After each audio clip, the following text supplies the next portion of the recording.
Welcome to this episode of the Million Dollar Mastermind, where we get real world insights on winning from people who have accomplished amazing things. I'm your host, Larry Weidel, and let's get going.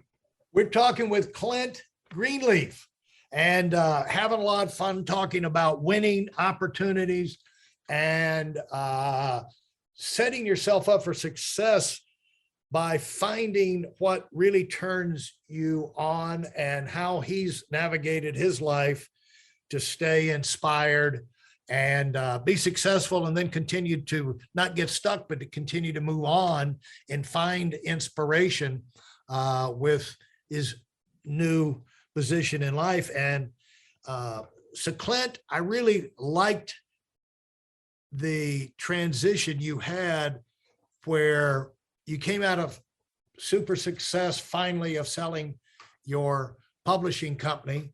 And that was, how quick was it that you sold the thing? How, after it was 14 years of hard work before I sold it. 14 years of hard work. And I really think we ought to spend a minute.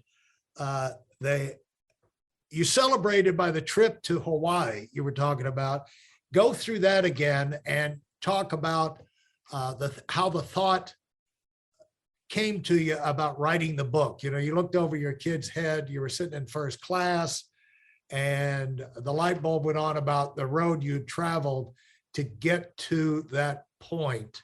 That's a point of reflection that a lot of us would do well to think about, and so that have been successful, had a chance to be successful. Because like you said before about you're going to be the next J.K. Rowling, a lot of that's luck, hey, let's face it, a lot of that's just right place, right time, and you get the right encouragement from the right person rather than the door slammed in your face one time too many. It's amazing how many people are on the fence in life.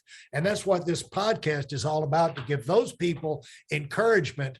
And by allowing them to listen to someone like yourself, Clint, rather than just be left over. I know you're a publisher and you've been involved in having to put some of these out there, but there's so many people that are the fake experts and life coaches and this, that, and the other that really have not ever done a God blessed thing. And what it comes to them is, this will be a great thing. I'll interview 50 successful people and write a book on it. And, the only thing is they can't teach you what they don't see. They can't teach, they can't see what they don't know to look for.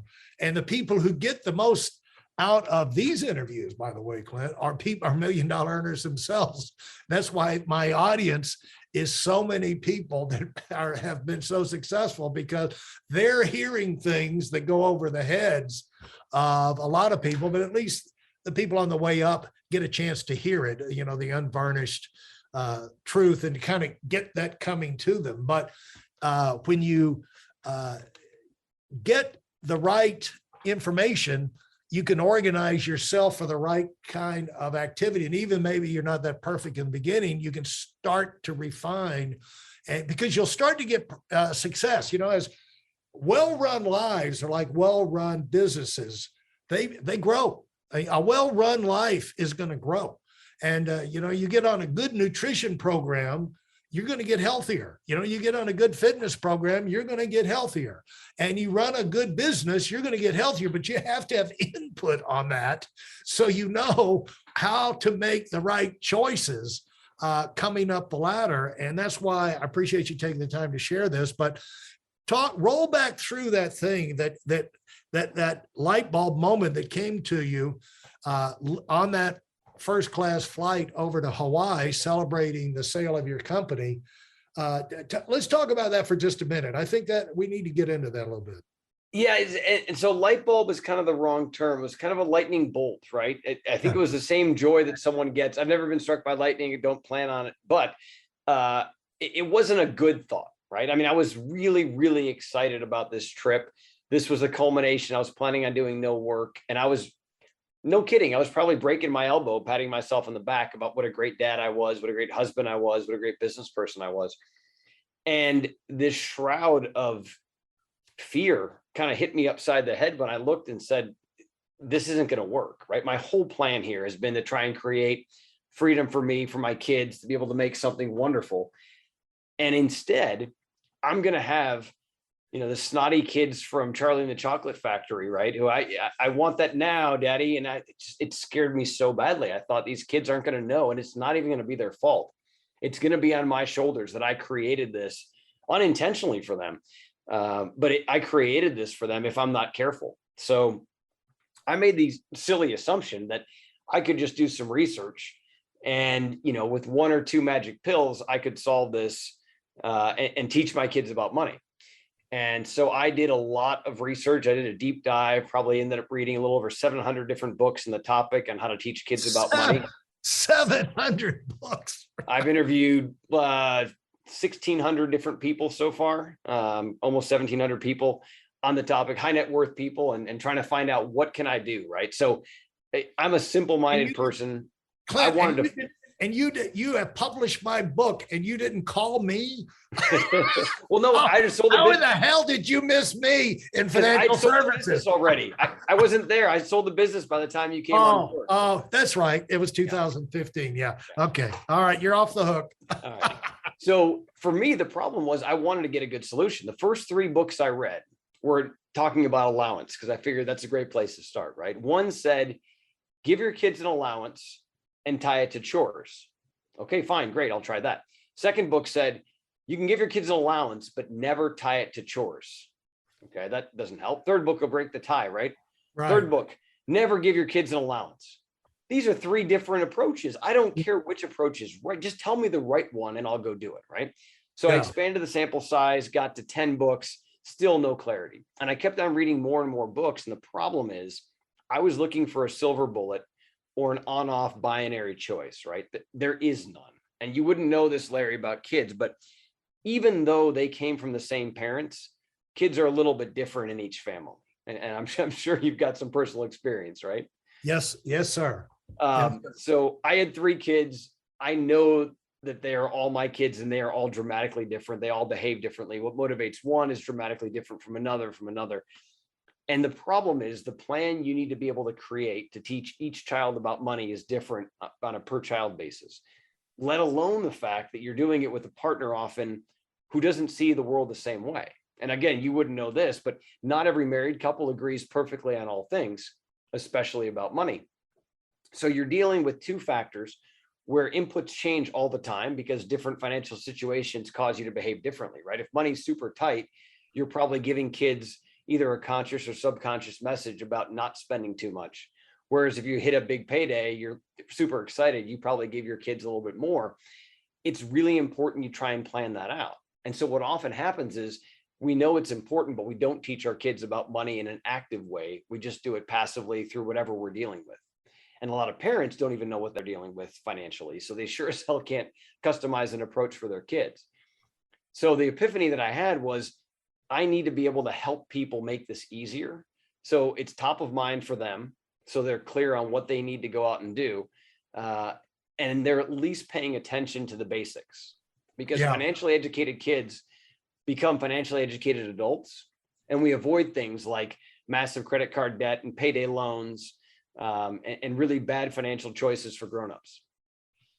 Yeah. And so what did you find? When did you start to find some, you simplified this into a nice, wonderful, beautiful book, but you had to sort through, it reminds me of like, I'm going to learn how to play golf and I'm going to go get, and I think I have had 700 lessons by 700 different instructors. Right. And each one tells you the same exact thing, which is hit the ball better, right? But everything else after that is not going to help you get there. Yeah. And it's not through their fault. They're not bad people. They're not lying to you, but you have to kind of customize it, right? And you look at a perfect golf swing like Freddie Couples. Yeah, that is truly perfect. And the number of people who swing like that are one, and his name is Freddie Couples. Nobody else can do that. So we all try to work on what we have. And the struggle for me was trying to say there has to be some simple, basic elemental levels, right? And what it came down to was, I can't tell you what your allowance program should be without a really clear, in-depth discussion of you and your personal financial values. But I can tell you that most kids who hear about Give, Save, Spend by the age of 4 or 5 can start making inroads on it. So the book came because I bought my daughter 3 piggy banks, and I said, we're going to practice the Give, Save, Spend concept and see how it works. So we had 3 little white piggy banks, and I gave her a red Sharpie, and she wrote Give, Save, Spend on the side of them. And she looked at them and said, "This is like the 3 little pigs." And I said, Yeah. "No, honey, that's a different story. Like, they're the ones who had straw, stick, and brick houses." And she said, "No, Dad, this is the 3 little pigs," very indignantly, like a little child would. Right. Yeah. And I said, "Well, I suppose you could probably make a sequel to the original story." And she said, "Well, you're a book guy, make it happen, right?" So I obviously kind of laughed it off, and then over time started thinking. And so we wrote the sequel based on that, and I got Phil to help me with the illustrations. And at that point, Larry, no kidding, I was done, right? I'd already written a book before. This was another book, and I was totally checked out. And my kids were little, so I had a kid's book, and I was done. And I had some good friends. I'm a member of YPO, and I had some good friends in my YPO forum who came to me and said, "That's great, but what about teenagers?" And I was like, "That's someone else's problem, right? Like, that's future me's problem. I'm not going to worry about that today." And so the research and the data that I came up with had kind of given me that logic that there's really no silver bullet. It all depends. So I ended up building out for families this roadmap. And it really comes down to knowing what your values are within the family first. What are your goals? And then where are the kids at that moment? What do they value? What's important to them? What do they know? What do they need to know? So we kind of built up an education model on things like allowance and spending and philanthropy, and how do they learn about investing and savings, and building out a bit of a framework for it. That's one of the things I love doing as a give back, is I teach parents how to teach their kids about money. And that's been a fun, very rewarding element for me. Have you wound up doing a lot of speaking? Yes. So COVID definitely threw a wrench in that, but I did a good bit of speaking on a regular basis for that. We sold a lot of customized versions of that to financial planners and to banks and to groups who wanted to use this as a lead gen tool. So for example, imagine a bank that wants to increase deposits. They give out the book if you open up an account for your kids. And if your kids have an account there, chances are the parents will have an account there too, right? So they'll use the book as a marketing tool to get them in the door. Yeah. And that usually leads to speaking gigs as well. Yeah. But it's much less about selling books or speeches than it is about trying to make sure that we educate the next generation. We've done such a bad job of that over the years. Absolutely. And, but just to touch on the thing, we tend to forget these things and gloss over it. And the price we pay when we launch a business. And we say like, well, what else could I do? And this, but you forget it because it's a blur, but you said right in that moment on that flight, it rolled back to you, the thing that your kids would not have, the lessons you had to learn from, you had a great upbringing, you had a great education, you got a great job.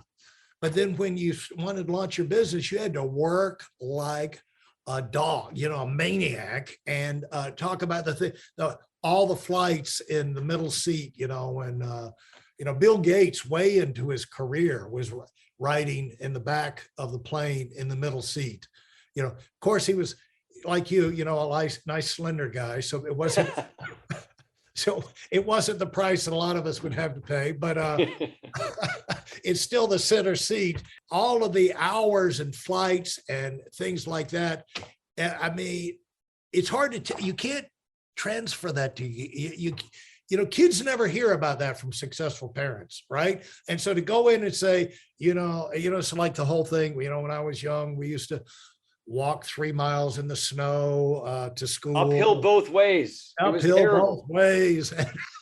And that means nothing to a kid. And so the way to, successful people are never going to be able to communicate to their kids what real work is all about and everything, but you can jump ahead with this concept of your book. And so congratulations on that.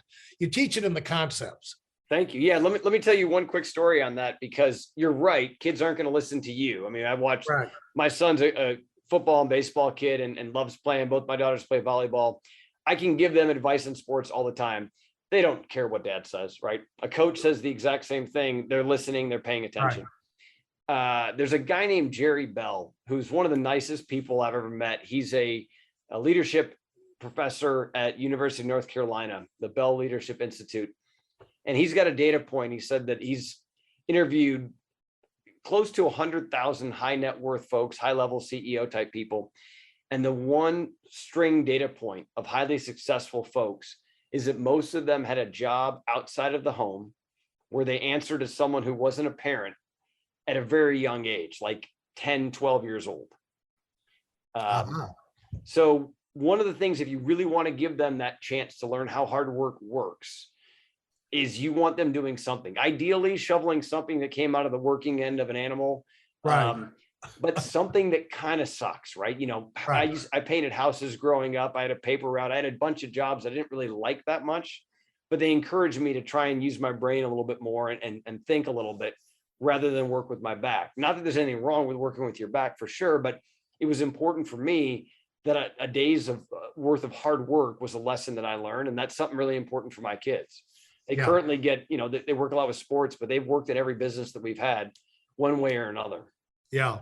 Fantastic insights. And that book is something I recommend. I'm going to get it, and I recommend everybody get it. The three pigs spin? It's called Give, Save, Spend with the Three Little Pigs. Yeah.